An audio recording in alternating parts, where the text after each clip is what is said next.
Selamat siang pemirsa, hari ini Sabtu 12 Oktober 2024 telah berlangsung press release Pemura 2024 di depan Sekretariatan BMKM UPN Veteran Yogyakarta.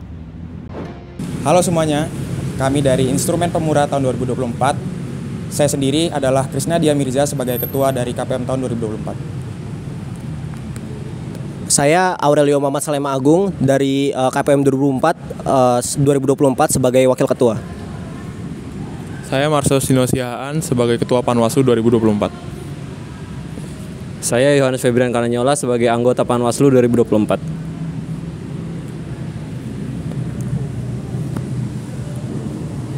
Saya Aktor Aposa Farol Ansal Revenska Anggi sebagai Ketua PPRM tahun 2024.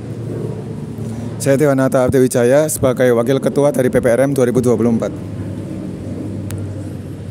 Di sini kami akan menjelaskan KPM itu apa. Jadi KPM itu adalah lembaga yang dibentuk untuk menyelenggarakan dari Pemura itu sendiri, yang bersifat independen. Panwaslu sendiri adalah panitia pengawas pemilu yang bertugas untuk mengawasi jalannya pemilu yang ada pada Pemura tahun ini. Kami sendiri nantinya akan menjadi orang-orang yang akan menjaga Pemura ini dari tindak kecurangan maupun pelanggaran terhadap UU Pemura itu sendiri.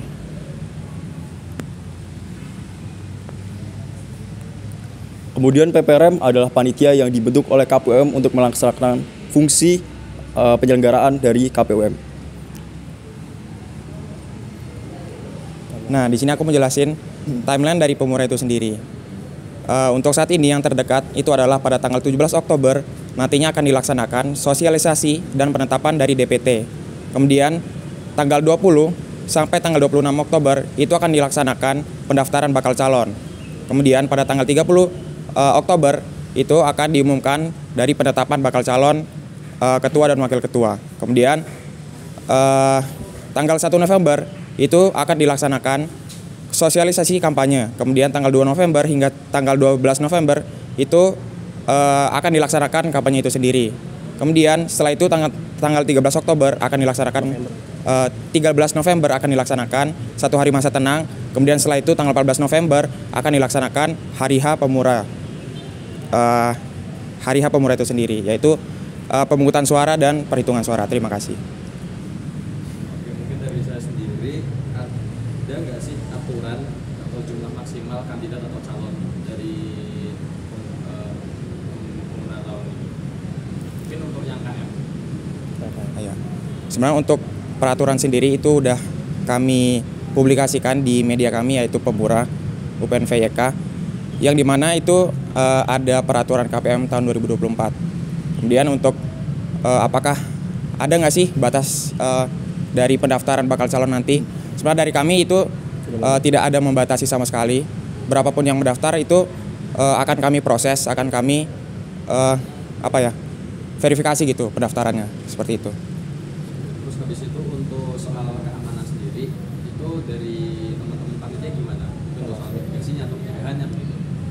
Keamanan selama berjalan. Baik, untuk keamanan sendiri, kami dari Panwaslu itu sudah menyiapkan 3 skema tentang pelanggaran ataupun pengawasan terhadap Pemura itu sendiri. Ketika terjadi ketidakkondusifan ataupun sesuatu yang bahkan melakukan tindakan pidana, itu dapat kami laporkan secara langsung kepada pihak berwajib. Adapun kalau misalnya ada pelanggaran atau pengawasan yang dilakukan namun tidak merupakan tindak pidana, itu akan diberikan kepada pihak berwajib seperti KPUM itu sendiri dan juga dari DPMKM. Seperti itu. Mungkin saya jadi ya untuk prinsip dari Pemura sendiri itu apa dan bagaimana, kemudian bagaimana Pemura itu memastikan prinsip tersebut itu dijalankan dengan benar.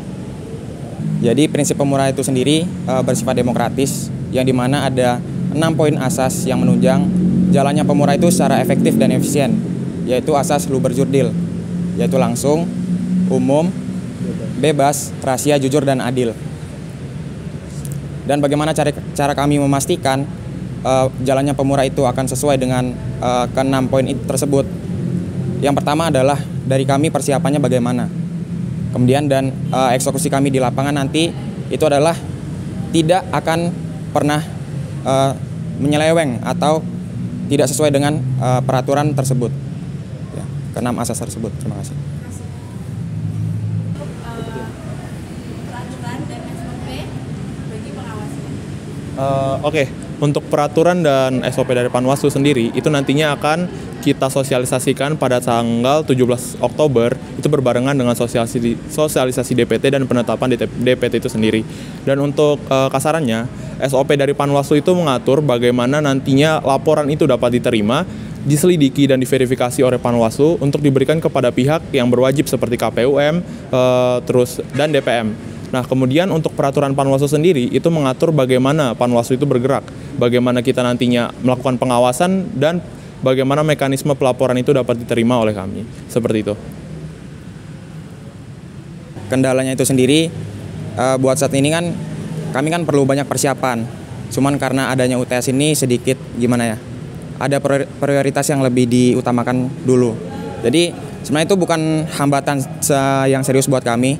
Jadi apapun hambatannya nantinya itu tetap kami persiapkan dengan matang, dengan matang gitu. Terima kasih. Adakah kalian dalam menyiapkan untuk melibatkan mahasiswa di sini selain dari sosialisasi atau ada cara lain?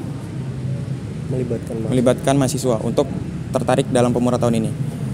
Sebenarnya kalau dari KPM sendiri itu nanti rencananya akan dibuat konten edukasi terkait Pemura itu bagaimana berdampak untuk mereka sendiri, dan saya rasa untuk saat ini yang paling utama itu adalah melalui media sosial seperti Instagram, TikTok dan lain-lain. Karena kenapa? Buat zaman sekarang dirasa itu media sosial itu sebagai sumber informasi yang paling sering digunakan oleh masyarakat, mahasiswa terutama. Jadi kami rasa melalui media sosial kami bisa menambah ketertarikan mereka dan menambah pengetahuan mereka terkait Pemura itu sendiri. Terima kasih. Untuk menaikkan animo dari mahasiswa-mahasiswa yang ada di UPN VK ini, seperti yang dibilang bisa tadi, kita akan melakukan promosi melalui media sosial maupun juga secara tradisional gitu, secara modern dan secara tradisional. Secara modernnya ini salah satunya adalah ini gitu, press release. Press release ini adalah untuk mengumumkan instrumen-instrumen di Pemura ini sudah terbentuk dari KPUM, Panwaslu dan juga PPRM. Nah, hal tersebut tuh juga bisa meningkatkan animo dari Pemura ini bagi mahasiswa. Jadi tahu gitu kalau misalnya instrumen-instrumen di Pemura ini sudah terbentuk. Itu salah satu upaya dari kami. Mau nambahin dari jawaban Mirza, perubahan lainnya itu adalah syarat untuk bakal calon itu yang tahun lalu itu cuman surat keterangan sehat doang. Nah, tapi dari tahun ini kita menambahkan yaitu surat keterangan sehat fisik maupun mental. Sebenarnya kalau urgensinya sendiri dari kami harapannya nggak pengen gitu.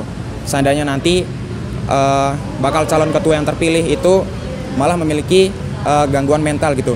Jadi siapa yang bisa memvalidasi bahwa calon terpilih tersebut tidak memiliki gangguan mental yaitu dari ahlinya sendiri, dari ahli mental psikologis gitu.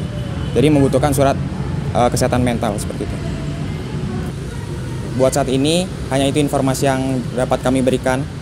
Kemudian ditunggu pada teman-teman mahasiswa partisipasinya dalam Pemura. Gunakan hak suaranya secara bijak.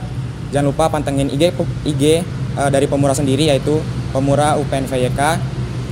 Pemura 2024. Enjoy. Terima kasih. Saya Lintang Amalita beserta kru yang bertugas melaporkan untuk UPN TV Jogja.